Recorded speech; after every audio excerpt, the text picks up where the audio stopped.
memberikan sesuatu kepada kita, terus pengen ngambil lagi barangnya. Ya kasihlah, kata suaminya. Masa nggak boleh? Semoga Allah memberikan pahala yang besar kepada kesabaran. Anak kita diambil lagi oleh Allah Subhanahu Wa Taala. Kagetnya suami. Setelah kau layani seperti ini, akhirnya diadukan ke Rasulullah. Ini istri saya ini nggak masih tahu di awal melayani saya segala macam, ujung-ujungnya masih tahu anak saya meninggal. Maka Rasulullah takjub dengan kesabaran istrinya tersebut dan mendoakan agar diberikan keturunan yang banyak dan soleh dan dikabulkan. Nah, karena semuanya milik Allah, Pak. Yang ada di langit, yang ada di bumi milik Allah. Sampai masjid-masjid pun milik Allah. Dalam surat Al-Jin Allah berfirman, wa annal masajida lillah fala tad'u ma'allahi ahada. Dan sesungguhnya masjid-masjid itu milik Allah. Makanya syarat masjid harus, boleh nggak masjid milik pribadi, Pak? Syarat masjid harus wakaf. Ketika seseorang mewakafkan ini untuk masjid, udah dia nggak bisa mengklaim lagi itu punya saya gitu. Ini masjid saya, nggak bisa. Apalagi yang nggak wakaf. Yang wakaf saja tidak boleh mengklaim itu masjid saya. Apalagi yang nggak pernah wakaf. Makanya masjid hanya milik Allah untuk beribadah di dalamnya. Fala tad'u ma'allahi ahada. Jangan sekali-kali kalian menyeru selain Allah di dalamnya. Nah, jadi semuanya milik Allah, yang di langit maupun yang di bumi. Man dzalladzi yashfa'u 'indahu illa bi'idzni. Tidak ada seorang pun yang bisa memberi syafaat di sisinya kecuali dengan izin Allah Subhanahu wa taala. Syafaat itu secara bahasa menjadikan ganjil menjadi genap. Syafaat itu genap. Itu secara bahasa. Adapun secara istilah, at-tawassutu lil ghairi jalbi manfa'ah aw daf'i mudar atau madar. Syafaat itu menjadikan perantara atau meminta kepada seseorang, atau bahasanya bagi yang diminta syafaat. Arti syafaat itu adalah meminta kepada Allah untuk memberikan manfaat atau menjauhkan mudarat. Jadi kalau Rasulullah memberikan syafaat, artinya Rasulullah meminta kepada Allah agar bisa memberikan manfaat atau menjauhkan mudarat. Dan yang bisa ngasih syafaat itu bukan cuma Rasulullah. Orang-orang soleh seperti bapak-bapak ini, insya Allah itu bisa memberikan syafaat satu sama lain. Para ulama mengatakan aktsiru minal ikhwan fa inna likulli mu'minin syafaat. Perbanyak saudara, karena saudara-saudara kita yang mukmin itu bisa memberi syafaat dengan izin Allah Subhanahu wa taala. Jadi kalau saya berteman dengan Bapak nih, di antara manfaatnya di akhirat, Bapak bisa memberi syafaat untuk saya dengan izin Allah, atau sebaliknya. Mereka akan memintakan kepada Allah kebaikan untuk saudara-saudaranya. Untuk istrinya, untuk anaknya, untuk tetangganya, untuk teman-temannya. Makanya diperintahkan untuk memperbanyak saudara. Jangan memperbanyak musuh, Pak. Harus memperbanyak saudara. Karena setiap saudara itu bisa memberikan syafaat dengan izin Allah di hari kiamat. kesempurnaan kekuasaan Allah di langit dan di bumi, di dunia dan di akhirat, sampai-sampai di akhirat tidak ada yang bisa memberi syafaat kecuali dengan izin Allah Subhanahu wa taala. Maka kita berdoa kepada Allah, ya Allah, berikan kami syafaat Nabi-Mu. Ya Allah, jangan Kau haramkan aku dari syafaat Nabi-Mu. Karena siapapun tidak bisa memberi syafaat kecuali dengan izin Allah Subhanahu wa taala. Syafaat terbesar adalah syafaat yang diberikan Rasulullah sallallahu alaihi wasallam kepada seluruh manusia di padang mahsyar. Disebut dengan syafaat utma dan disebut juga sebagai maqam mahmuda yang kita baca setelah adzan. Saat itu manusia dikumpulkan di padang mahsyar. Yuhsyarun nasu yaumal qiyamati hufatan auratan gurlan. Manusia dikumpulkan di padang mahsyar dalam keadaan tidak beralas kaki, tidak berpakaian dan tidak dikhitan. Matahari didekatkan. Manusia kepanasan, ya, kehausan. Tapi belum ada keputusan atas mereka. Dalam waktu yang sangat lama, yang seharinya 50.000 tahun di dunia. Bayangkan, Pak. Kita hidup cuma 60 tahun, 70 tahun, ada masalah sedikit, rasanya kurang sabar gitu ya. Di padang mahsyar atau di hari kiamat, satu harinya puluhan ribu tahun di dunia. Lama banget. Makanya mereka pun akhirnya datang kepada Nabi Adam alaihissalam. Wahai Nabi Adam, engkau manusia pertama. Mintalah kepada Allah. Nah, ini mereka minta syafaat. Mintakanlah kepada Allah agar diputuskan perkara kami ini. Ini kemana ini? Tempat di surga atau neraka? Ya, di dalam keadaan genting seperti ini. Ternyata Nabi Adam tidak sanggup. Mereka pun datang kepada beberapa nabi setelahnya sampai kepada Nabi Muhammad SAW. Maka Rasulullah pun menunduk di hadapan Allah di bawah arsy. Tidak berani mengangkat wajahnya, tidak juga berbicara. Barulah ketika Allah mengizinkan, irfa ya Muhammad, sal tu'ta washfa tushaffa. Angkat kepalamu wahai Rasulullah, mintalah engkau akan diberi. Minta berikanlah syafaat, engkau akan diizinkan untuk memberikan syafaat. Maka Rasulullah pun meminta agar seluruh makhluk diputuskan perkaranya. Barulah setelah itu dibagikan catatan amal, dihitung, ditimbang dan seterusnya. Ini yang disebut dengan syafaat Rasulullah yang paling besar, syafaat utma. Nah, sampai Rasulullah pun ketika akan memberikan syafaat itu tidak bisa kecuali dengan izin Allah Subhanahu wa taala. Ya. Kemudian ya'lamu ma baina aydihim wa ma khalfahum. Allah Subhanahu wa taala mengetahui ya apa yang terjadi pada makhluk, yang akan terjadi dan apa yang telah terjadi. Allah mengetahui. Allah mengetahui sebelum sesuatu itu diciptakan. Allah mengetahui apa yang kita kerjakan sekarang. Allah mengetahui apa yang akan terjadi beberapa menit ke depan. Sampai ya hari kiamat Allah sudah mengetahuinya. Tidak ada yang luput dari Allah Subhanahu wa taala. Ada orang baik, Allah tahu. Ada orang jahat, Allah tahu.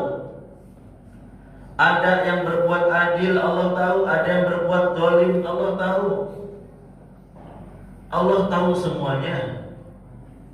Ya'lamu kha'inatal a'yun wa ma tukhfis sudur. Mengetahui mata-mata yang berkhianat dan apa yang disembunyikan di dalam hati. Semuanya Allah tahu. Tidak ada luput bagi Allah.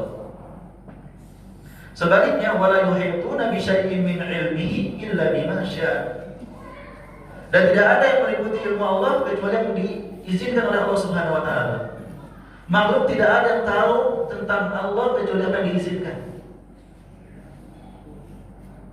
Apa yang diajarkan oleh Allah gitu. Makanya manusia ini ilmunya sangat sedikit sekali. Kita tidak tahu kecuali apa yang Allah ajarkan kepada kita. Dengan melalui belajar, dengan melalui membaca, dengan melalui mendengar. Allah lah yang mengajarkan semua ilmu kepada kita. Ilmu tentang dunia Allah yang ngasih, ilmu tentang akhirat Allah juga yang ngasih. Kalau Allah tidak memberikan ilmu, kita tidak tahu apapun. Makanya dalam meminta tambahan ilmu, mintanya kepada Allah. Wa qur rabbi zidni ilma. Dan katakanlah, ya Rabb, tambahkanlah aku ilmu. Wasi'a kursiyyuhus samawati wal ardh. Kursi Allah Subhanahu wa taala itu luasnya meliputi langit dan bumi.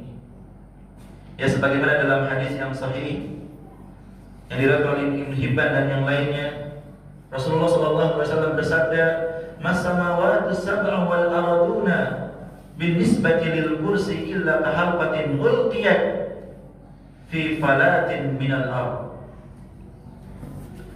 Tidaklah perbandingan antara 7 langit dengan 7 bumi dibandingkan dengan kursi Allah, melainkan seperti sebuah logam yang dilemparkan ke padang batu, padang yang luas, tanah yang lapang, yang luas, yang tak kelihatan ujungnya.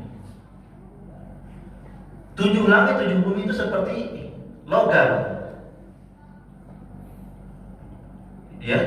Kemudian kursi Allah seluas padang yang tidak kelihatan ujungnya, yang luas. Berarti kursi Allah besar atau tidak? Sangat besar. Demikianlah perbandingan antara kursi Allah dengan arsy Allah. Arsy Allah sangat besar dan dibawa oleh para malaikat arsy Allah. Berarti malaikatnya gede atau tidak? Gede banget. Jarak antara daun telinga dengan pundaknya malaikat itu sejauh langit dan bumi. Betapa besar makhluk Allah Subhanahu wa taala. Kalau makhluk-makhluknya begitu besar, 7 langit, 7 bumi, kursi Allah, arsy Allah begitu besar, bagaimanakah yang menciptakannya? Tentu jauh lebih besar. Allahu Akbar. Allah Maha besar. Kita ini, Masya Allah, makhluk kecil banget. Makhluk kecil banget. Kita cuman di kampung aja ini cuman sekian persen gitu ya. Belum sedesa, belum sekecamatan, belum sekabupaten, belum seprovinsi, belum senegara, belum sedunia. Kita ini hanya titik kecil yang mungkin gak kelihatan. Kemudian di atas ini ada tata surya, planet-planet hingga matahari. Kita semua planet ini mengelilingi atau berporos pada matahari. Dan gak cuma satu matahari, banyak matahari, yang mana kumpulan-kumpulan dari matahari itu adalah disebut galaksi. Galaksi itu kumpulan daripada matahari dan planet-planet. Dan gak cuma satu galaksi, Bapak mungkin masih ingat pelajaran kita waktu SMP. Ada galaksi Bima Sakti, ada galaksi Andromeda, ada galaksi yang lain. Banyak banget di alam, di tata surya kita. Dan itu semua tidak lebih dari langit satu, langit dunia. Yang disebutkan tadi, matahari, planet-planetnya, galaksinya, semuanya itu tidak melebihi langit pertama, langit dunia. Belum langit kedua, belum langit ketiga, sampai langit ke 7. Dan Rasulullah SAW pernah ke langit ke 7. Saat apa? Isra Mi'raj. Luar biasa. Kita kecil banget. Sangat tidak pantas kita yang kecil ini berlaku sombong kepada Allah Subhanahu wa taala. Ya, sombong kepada Allah, tidak mau menerima petunjuk Allah, tidak mau belajar kitab yang diturunkan oleh Allah, tidak mau mengamalkan ajaran Allah. Ya. Allah begitu besar, Allah Akbar. Wala yauduhu hifdhuhuma, dan sama sekali dalam menjaga keduanya tidak merasa berat bagi Allah. Sangat mudah bagi Allah. Kita jangankan menjaga langit dan bumi, Pak. Ya. Menjaga wilayah yang kecil saja kadang-kadang kita sangat repot dan berat. Menjaga rumah kita sendiri saja, rumah tangga kadang-kadang merasa repot dan berat. Aduh, pusing. Kenapa? Iya nih, anak susah diatur, istri juga kadang ngeselin.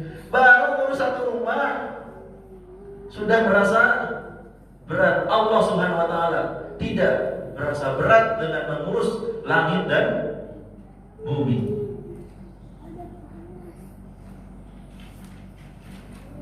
Wa huwal aliyyul azim, dan dia Allah Subhanahu wa taala al-ali, maha tinggi, ya, dan al-azim, yang memiliki keagungan dalam zatnya, kekuasaannya, dan juga sifatnya.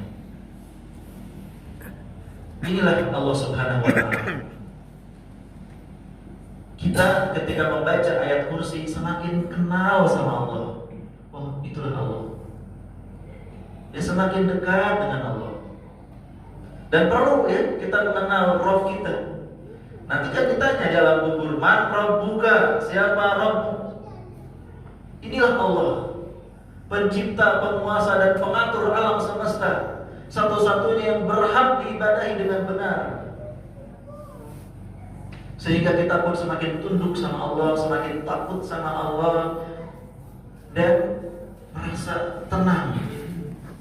Ya, ketika ada yang orang-orang yang berbuat jahat kepada kita, kita mengeluh sama Allah.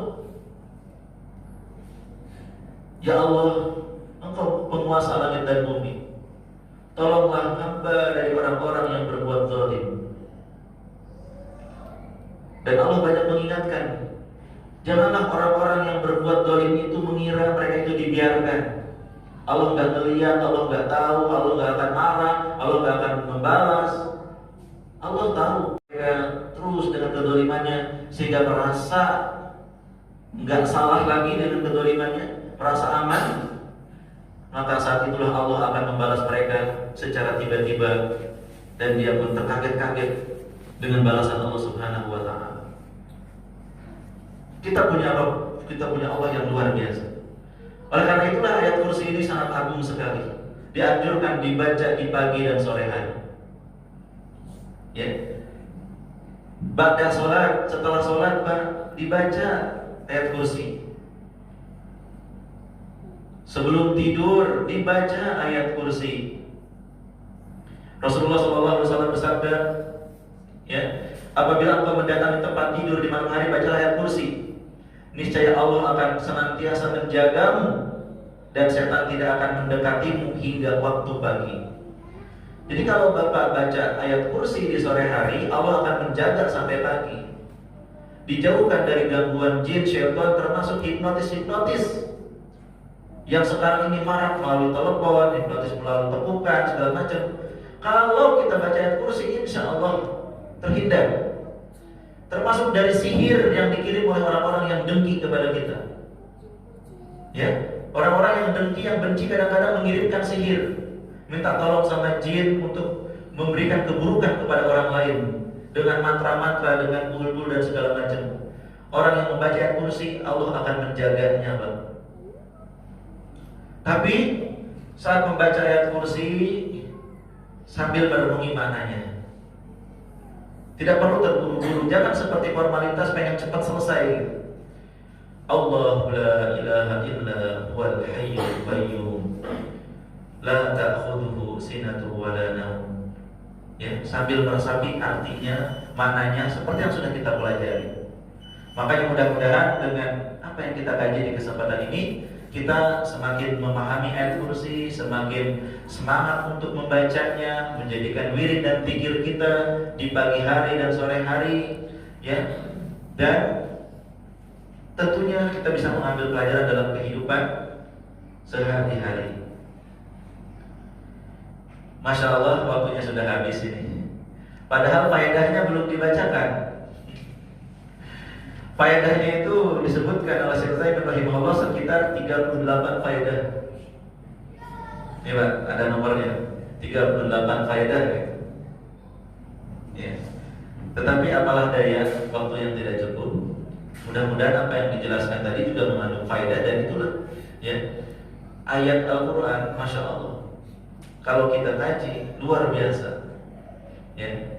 Namun kadang-kadang kita seperti tidak punya waktu untuk belajar ayat-ayat Al-Quran. Semoga Allah mudahkan untuk selalu istiqomah mempelajari kitab Allah yang Allah turunkan kepada kita sehingga menjadi pegangan hidup kita. Wallahu a'lam bishawab. Semoga bermanfaat dan bisa kita ambil pelajaran yang apa yang disampaikan. Mungkin sebelum ditutup ada yang ingin disampaikan atau ditanyakan, dipersilakan.